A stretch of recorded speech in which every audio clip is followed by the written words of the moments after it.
टूटे हुए सपने की सुने कौन सिसकी, अंतर को चीर व्यथा पलकों पर ठिठकी, हार नहीं मानूंगा रार नहीं ठानूंगा, काल के कपाल पर लिखता मिटाता हूं, गीत नया गाता हूं, गीत नया गाता हूं। व्यापक जन समर्थन प्राप्त नहीं है। Cow belt, I don't know where ये काऊ बेल्ट है, काऊ बेल्ट का समर्थन है। जो काऊ बेल्ट जिससे कहा जाता है उसको इस तरह से सदन में उल्लेखित करना, किस क्षेत्र की आप बात कर रहे हैं? हरियाणा में हम हरियाणा में जीते, हमने कर्नाटक में समर्थन प्राप्त किया है, और ये ठीक है कि केरल में और तमिलनाडु में हम उतने शक्तिशाली नहीं है, मगर हमारा संगठन है।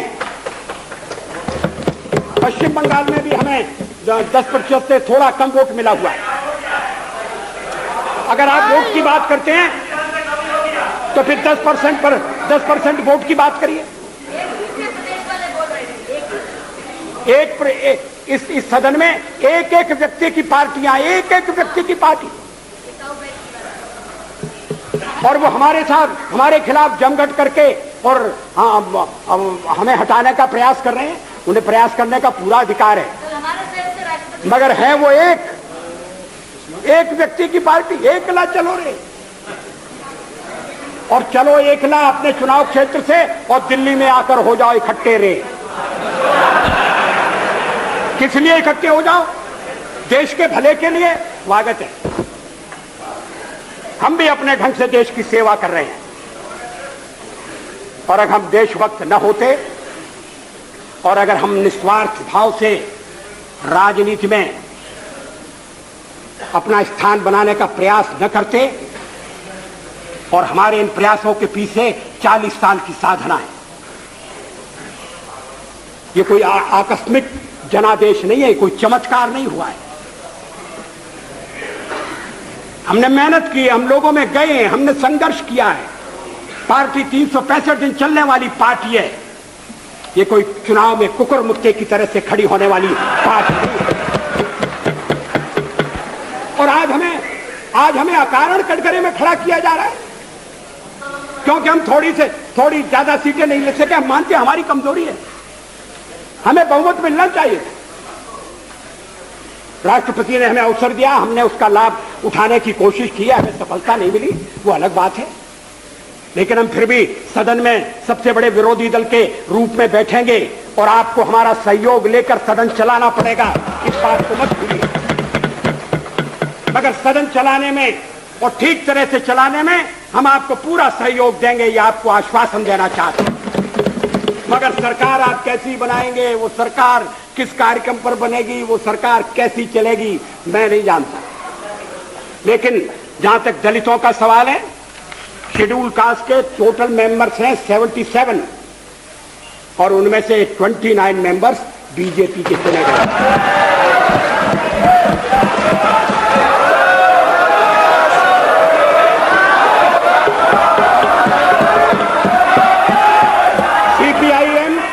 सीपीआईएम के 5 मेंबर हैं, सीपीआई 1 मेंबर है, कांग्रेस 15 मेंबर है, जनता दल 7 मेंबर है, और सबसे ज्यादा हमारे मेंबर हैं।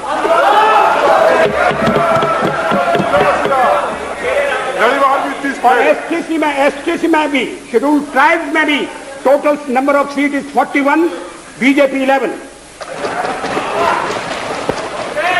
हमारा जनाधार नहीं है, हमें लोगों का व्यापक समर्थन प्राप्त नहीं है।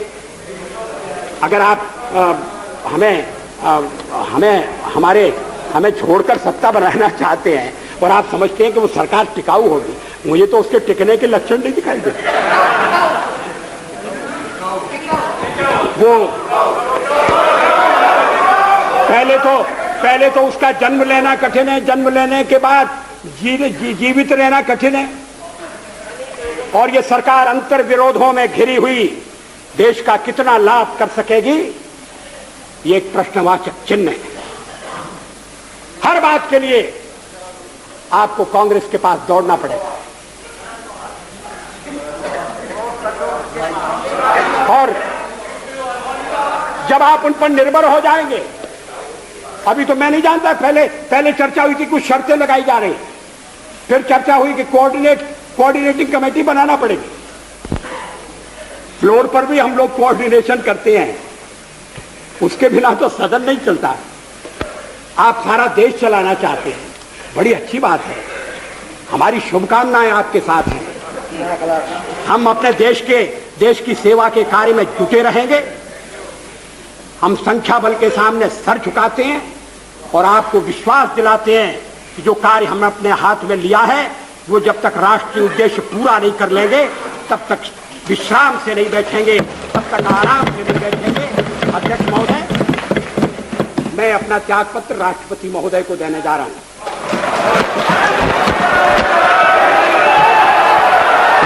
अभी तो मैं पढ़कर दंग रह गया जब मैंने श्रीमती सोनिया जी का भाषण पढ़ा।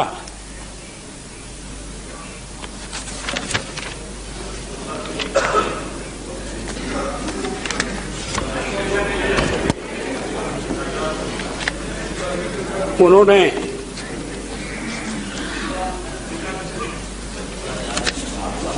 सारे शब्द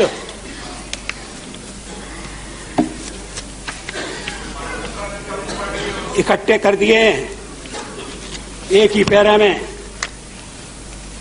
The BJP-led government has shown itself to be incompetent, insensitive, irresponsible, and brazenly corrupt.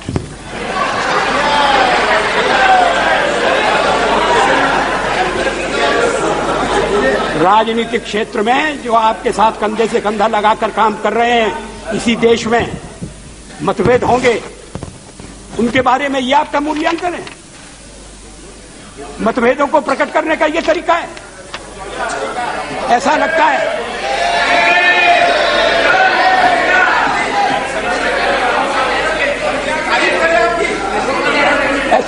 कि शब्दकोश खोल कर बैठे गए हैं और उसमें से ढूंढ कर शब्द निकाले गए हैं। Incompetent, insensitive, irresponsible. लेकिन ये शब्दों का खेल नहीं है।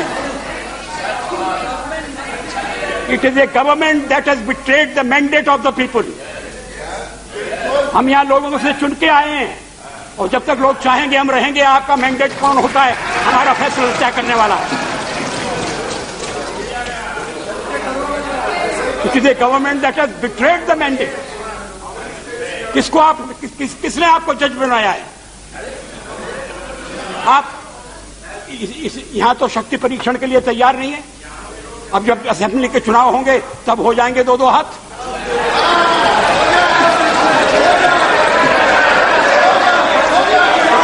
लेकिन ये क्या है?